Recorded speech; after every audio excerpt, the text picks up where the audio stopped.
सभी विद्यार्थियों का एक बार फिर से मेरे यूट्यूब चैनल में स्वागत है। इस टारगेट जॉब में आप सभी के लिए एक नए अनाउंसमेंट है। बिहार स्टेट के लिए, बिहार बीपीएससी के लिए मैथ्स का एक प्रैक्टिस बैच चलेगा। इसमें जो क्वेश्चन प्रीवियस ईयर के हैं, जो पुराने पिछले वर्ष में क्वेश्चन पूछे गए वो कराए जाएंगे। और ये मैथ के क्वेश्चन ये कहीं ना कहीं सभी पेपरों में, सभी एग्ज़ाम में पूछे जाते हैं, इसलिए आप लोग ध्यान समझिएगा। कोई क्वेश्चन अगर डाउट हो तो उस पर कमेंट कर दीजिएगा। तो स्टार्ट करते हैं बेटा प्रैक्टिस बैच का। आज क्लास का पहला क्वेश्चन दे रखा है बेटा कि ये दे रखा है, आप ध्यान से देखिएगा। इसमें लिखा गया है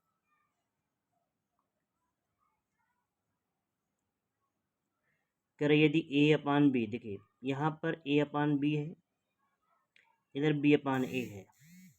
अब एक चीज़ समझेंगे, देखो आपको पता होगा कि अगर यहाँ पर x पावर ए हो और बराबर में x पावर बी हो, अगर बेस बराबर है, आधार बराबर होते तो पावर भी क्या होती हैं, बराबर होती हैं।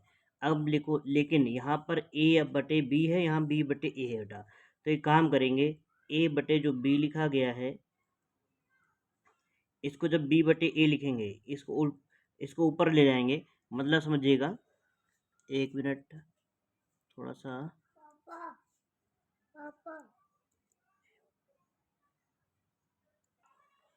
हाँ भाई, देखिए क्वेश्चन दे रखा है, तो इसमें क्या करेंगे, इस जो a बटे बी है, इसमें b बटे, तो इस a को ऊपर ले जाएंगे और b को नीचे लाएंगे। जब a को ऊपर ले जाएंगे ना, तो ये पावर जो बेटा माइनस में हो जाएगी।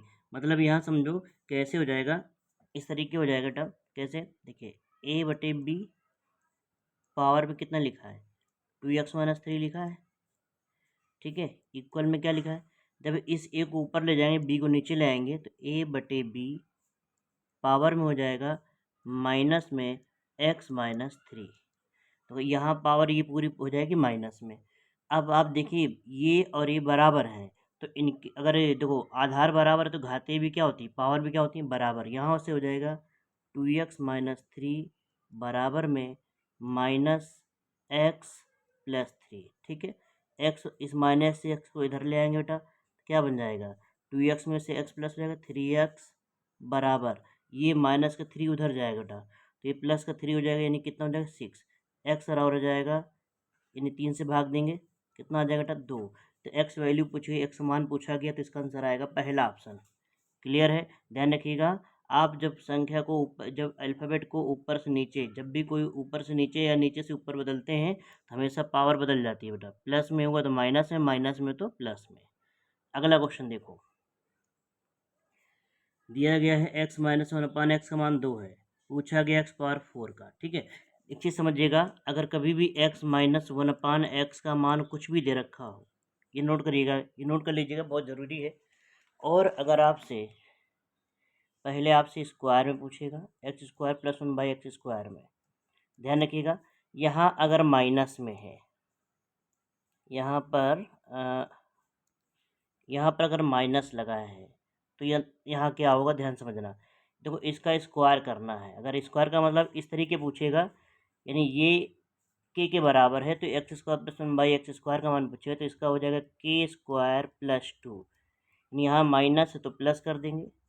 अगर इसी जगह x -1/x की जगह पर बेटा प्लस हो जाता, और फिर आपसे पूछता कि x² + 1/x² का मान क्या होगा, ठीक है। तो यहाँ पर k² - 2 होगा।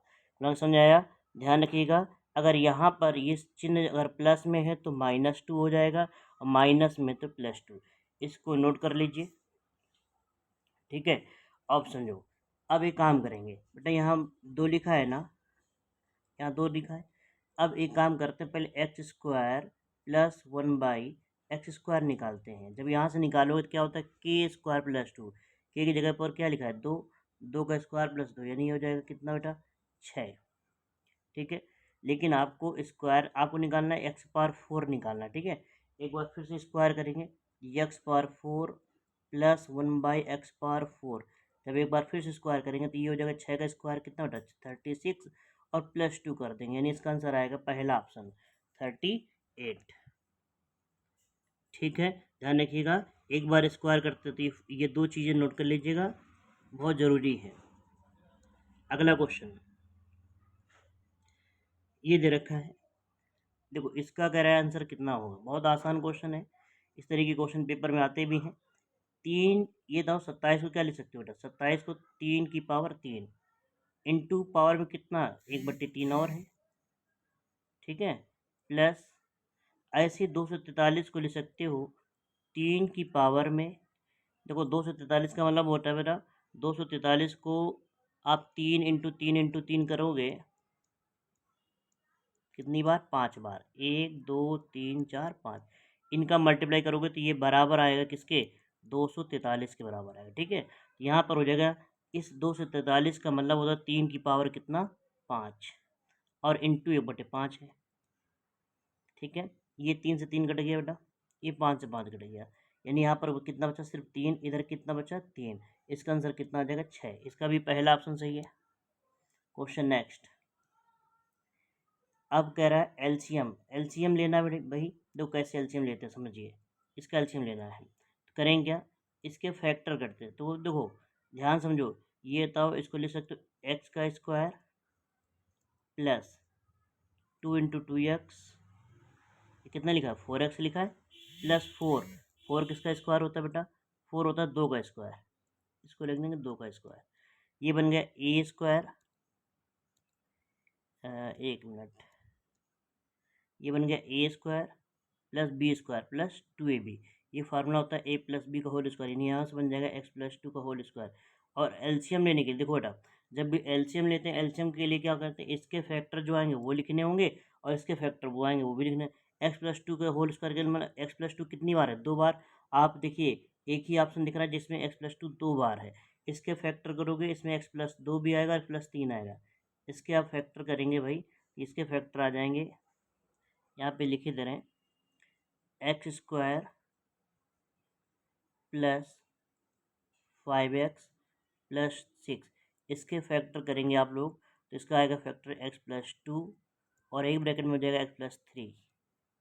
ठीक है, एलसीएम लेंगे तो यही आपका थर्ड ऑप्शन इसका सही होगा।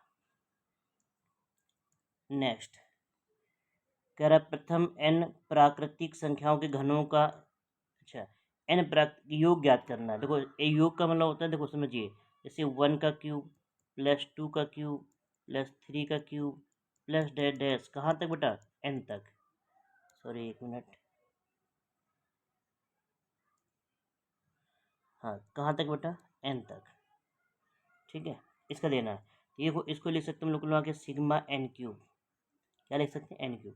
ध्यान रखिएगा n पदों फर्स्ट यानी प्रथम n प्राकृतिक संख्याओं के घनों का योग का फार्मूला होता है n क्यूब का फार्मूला होता है n+1/2 और इस पूरे का बेटा होल स्क्वायर, यानी ऑप्शन नंबर कौन सा मिलेगा, थर्ड। अगला क्वेश्चन, क्वेश्चन नंबर 7, एक मिनट,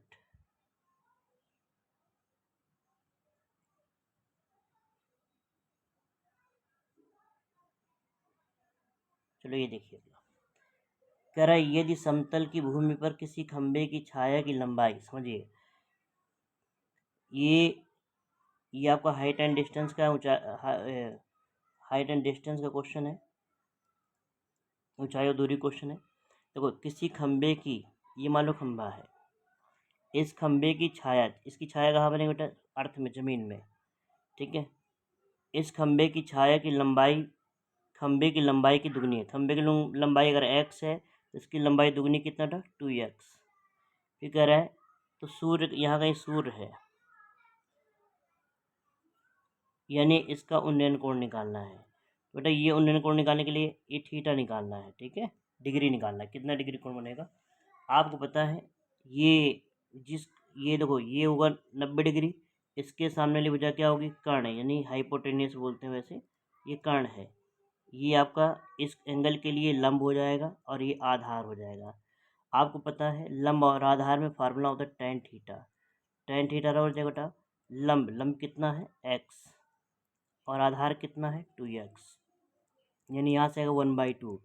ये 1/2 देखो tan में किसका मान होता है, tan 0 और 30 के बीच में होगा, यानी ऑप्शन आएगा कौन सा, उपरोक्त में कोई नहीं। अगला क्वेश्चन,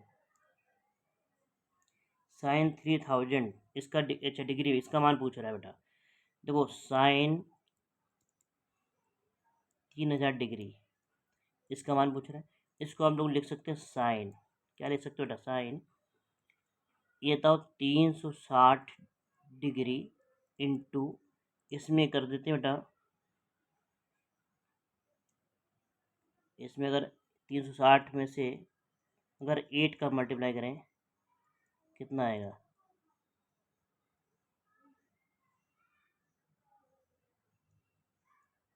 2880, और 3000 है यानी 120 अगर प्लस कर दें तो ये बन जाएगा 3000। हाँ बेटा, तो इसको लिख सकते हो 3000 को क्या, साइन 360 डिग्री इंटू 8 और प्लस कितना 120 डिग्री।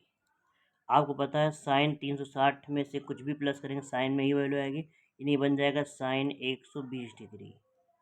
ठीक है, साइन 120 का मान आपको याद है, वो नहीं पता तो साइन 120 को लिखोगे साइन 90 प्लस 30। साइन 90 प्लस 30 क्या होता है बेटा, कास 30। 90 में मान बदल देता है कास 30। कास 30 का मान कितना आ जाएगा यहाँ से, कास 30 का मान आ जाएगा तुम्हारा √3/2। कास 30 का मान क्या होगा, √3/2, यानी ऑप्शन नंबर फर्स्ट, माइनस में नहीं होगा, ध्यान रखिएगा। अगला क्वेश्चन, अगला क्वेश्चन करा है माध्य बहुलक। अगला क्वेश्चन है लिखा है माध्य बहुलक और बहुलक और माध्यिका के बीच संबंधी। ध्यान रखिएगा फार्मूला है बेटा, याद रखिएगा बहुलक बराबर 3, हाँ ये पहले ही ऑप्शन सही है इसका। फार्मूला याद करिएगा, बहुलक बराबर 3 इंटू माध्यिका माइनस 2 इंटू माध्य। कभी कभी इस फार्मूले से क्वेश्चन पूछ लेते हैं, सवाल पूछ लेते हैं, ध्यान रखिएगा इस फार्मूले को याद रखिएगा। बहुलक बराबर होता है 3 इंटू मीडियन और -2 इंटू माध्य। ठीक है, अगला क्वेश्चन, अगला और आखिरी क्वेश्चन है। अगला अच्छा 2 क्वेश्चन अभी और है। दे रखा है यदि ए 2 निष्पक्ष 6 मुखी पास है, मतलब तो कह रहा है, क्वेश्चन कर रहा है 2 पास से फेंके जाते हैं तो उनमें 13 प्राप्त होने की संभावना, मतलब समझिएगा एक पासे में आप जानते हो बेटा 1 से लेकर 6 अंक होते हैं, 1 2 3 4 5 6।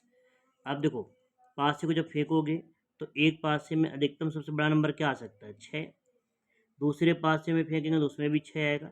दो पासों को देखा जाए, दो पासों को मिला करके जो मैक्सिमम नंबर बनेगा कितना बनेगा, 12।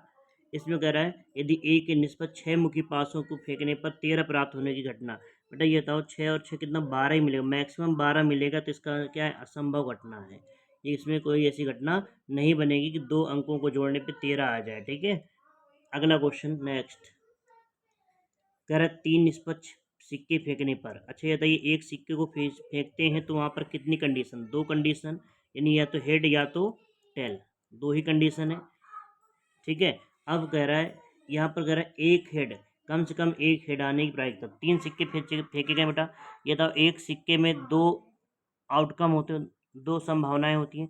3 सिक्कों में तो 2 इंटू 2 इंटू 2, यानी टोटल संभावनाएं कितनी हो जाएंगी, 8। अब समझना, क्वेश्चन कह रहा है कि कम से कम, क्वेश्चन कह रहा है आपसे, कह रहा है कम से कम एक हेड आने की प्रायिकता। देखो यानी 3 सिक्के फेंकेंगे तो देखो एक ही कंडीशन ऐसी हो सकती है कि तीनों सिक्कों में टेल आ जाए, यानी हेड ना आए। और इसके अलावा 8 जो संभावनाएं, टोटल 8 हमारे पास आउटकम हैं। इस 8 परिणाम में से एक संभावना छोड़ दीजिए, बाकी 7 संभावनाएं, यानी 7 बार ऐसा हो सकता है कि हेड मिलेगा आपको 3 सिक्कों में किसी न किसी में, तो इसका आंसर आएगा 7/8। ठीक है ना, तो आज के लिए इतना ही। ऐसे ही कुछ क्वेश्चन और अगली क्लास में आएंगे, इनको सॉल्व करिएगा। कोई डाउट हो कमेंट करिएगा, पूछिएगा, अगली क्लास में आपको बताया जाएगा। आज के लिए इतना ही। जय हिंद,